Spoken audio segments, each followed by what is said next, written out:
श्री चंद्रशेखर आजाद। धन्यवाद सभापति जी।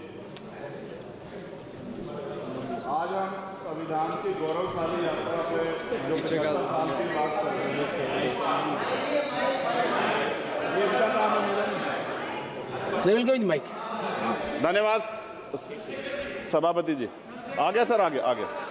आज हम संविधान की गौरवशाली यात्रा पे बात करने के लिए चर्चा कर रहे हैं। कल से ये चर्चा चल रही है सर। मैंने बहुत सारे दोनों पक्ष के और जितने भी हमारे मेंबर हैं सुना सर, उनको बड़े बड़े नेता हैं सर। इसके भाग 1 में लिखा हुआ है India that is Bharat, Hindustan नहीं लिखा हुआ है सर।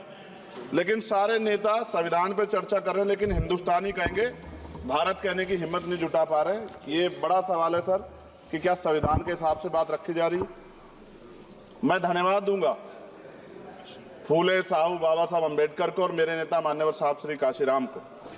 25 नवंबर 1949 को संविधान को सौंपते हुए डॉक्टर बाबा साहब अम्बेडकर ने कहा था कि 26 जनवरी 1950 को हम विरोधाभास भरे जीवन में प्रवेश करने जा रहे हैं। राजनीतिक जीवन में तो हमारे पास समानता होगी, लेकिन सामाजिक और आर्थिक जीवन में असमानता होगी। क्या ये चुनौती आज 75 साल बाद दूर हुई है?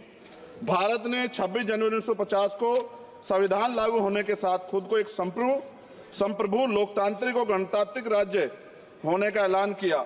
लेकिन सर उस समय संविधान की स्थिति ये थी कि जैसे गांव का कोई आदमी, मैं 50 की बात कर रहा हूं, वो 50 साल पहले शहर में आ जाता और बड़े लोगों की महफिल में चला जाता, उस जहां वो खाना खा रहे हो, और वो टेबल पे नैपकिन को खा के जो है कि कहता कि ये तो फीका, क्योंकि वो जानता ही नहीं था, वो समझता नहीं था संविधान को, संविधान है क्या। संविधान उसके लिए महज दस्तावेज था।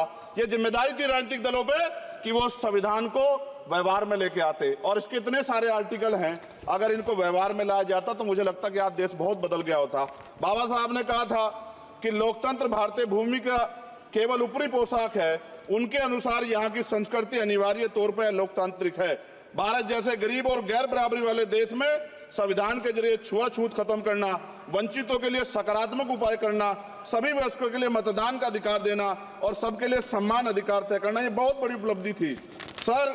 ये संविधान है कि आप वहां बैठे हैं और मैं यहाँ खड़ा होकर अपनी बात रख रहा हूं, और इस देश में आदिवासी महिला के तौर पे जो है राष्ट्रपति बनी है, और प्राइम मिनिस्टर तो नहीं बना, लेकिन शेड्यूल कास्ट के बड़े नेताओं को भी जो है राष्ट्रपति बनने का मौका मिला। इस संविधान की देन, अगर वोट हम पे नहीं होता तो शायद अमीर और जो राजा महाराजा खुद को मानते हैं हमारी गलियों तक नहीं आ पाते, हमारे हाल नहीं जान पाते।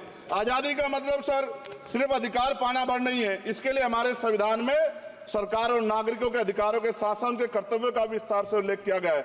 बाबा साहब ने संविधान सभा में दिए गए भाषण में कहा था कि स्वतंत्रता आनंद का विषय है, पर अब हमें अपनी जिम्मेदारियों पर भी ध्यान देना होगा।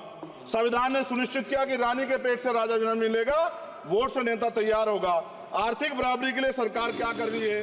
गरीब और गरीब हो रहा है और अमीर हो रहा है। सुबह उठते कहीं बम की धमकी मिलती, कहीं दंगे की। ये अमृत काल है सर, यह धमकी काल है। कितना बढ़ रहा है आर्टिकल 15 सर। भारत में आज भी घोड़ी चढ़ने बैठने होती है सर। क्या दलितों को यहाँ भी बोलने का नहीं सर? अगर सबको 4 मिनट दे दो, ये भेदभाव नहीं चलेगा दलितों के साथ। Time is 4 minute, don't waste भाई सर, आप चेक करो, अगर सबको 4 मिनट दिए तो आप मना करो, मैं बंद कर देता हूँ इसको। क्या दलितों को सबसे आखिरी में नंबर मिलेगा और बोलने का मौका मिलेगा? क्या मजाक कर रहे हैं सर आप? नो, ये all independent people are having only 4 minutes. You take sir, independent में अपनी पार्टी का मेंबर हूँ सर, और जीत के आया हूँ सर, किसी की दया में नहीं आया। Take 1 minute and finish sir. कल भी बोले तो एक दलीय पार्टी के लोग, आप मौका दो सर। मूछे रखने पर हत्या होती है, महिलाओं पे, छोटे मासूम बच्चों पर रेप हिंसा होती है। एनसीआरबी का डाटा देकर डर लगेगा। यही 1 किलोमीटर में संविधान को जला गया, और महाराष्ट्र के परभनी में अभी भी संविधान को नष्ट किया गया, उसकी कॉपी को। आर्टिकल 25-26 में संविधान में सभी को धार्मिक आजादी। कहाँ है दलितों की, मुसलमानों की, जैनों की, बौद्धों की, ईसाइयों की? छत्तीसगढ़ में सतनामी समाज को संविधान की अपनी धार्मिक आजादी के आधार पर जो है उनको अपमानित करके जेल में बंद कर दिया। संभल, अजमेर, अयोध्या सब इसका उदाहरण है। ये सरकार आलोचना डरती है। कितने लोग जेल में बंद है? मिरान हैदर, खालिद सैफी, उमर खालिद खान, सिफा खान, गुलफ्शा फातिमा और आजम खान साहब राजनीतिक विरोध में बंद है। सरकार यहाँ बैठी है, सरकार सामाजिक न्याय की बात करती है। बताए कितने दलित मुख्यमंत्री बना रखे हैं आपने? 13 ज्यादा सरकार स्टेट में सरकार है। कितनी महिला मुख्यमंत्री है? आपकी सरकार ने सुप्रीम कोर्ट के आदेश के बाद रिजर्वेशन प्रमोशन में जारी नहीं किया। और ओबीसी को पॉलिटिकल रिजर्वेशन आप देंगे नहीं देंगे, आप बताने का काम करें। मैं 75 साल की गौरव यात्रा में हम एक सभ्य समाज नहीं बना पाए, इसलिए जाति आधार पर SC ST OBC के बच्चों को प्राइमरी स्कूल से लेकर उच्च संस्थानों में भेदभाव किया जाता है। सरकार निरंकुश हो गई, कोई बुलडोजर से कार्रवाई करता है। कल मंत्री जी ने कहा हमने राष्ट्रीय पिछड़ा वर्ग आयोग बनाया, 69 शिक्षक भर्ती में उसकी सिफारिशों को नहीं माना। EWS के जरिए आपने संविधान पे आरक्षण के प्रावधान पे हमला किया। 1 मिनट में खत्म कर रहा हूं सर। संविधान सर न्यायपालिका में आर्टिकल 124 ये कहता है सर, ये अधिकार जो है Sanjay sir ji please conclude sir. 1 minute में प्लीज संविधान में न्यायाधीशों की नियुक्ति का अधिकार राष्ट्रपति के द्वारा होना चाहिए, अभी तक नहीं हो रही है। All India judicial service commission कब बनेगा? क्या चंद परिवार ही सर जज बन सकते हैं?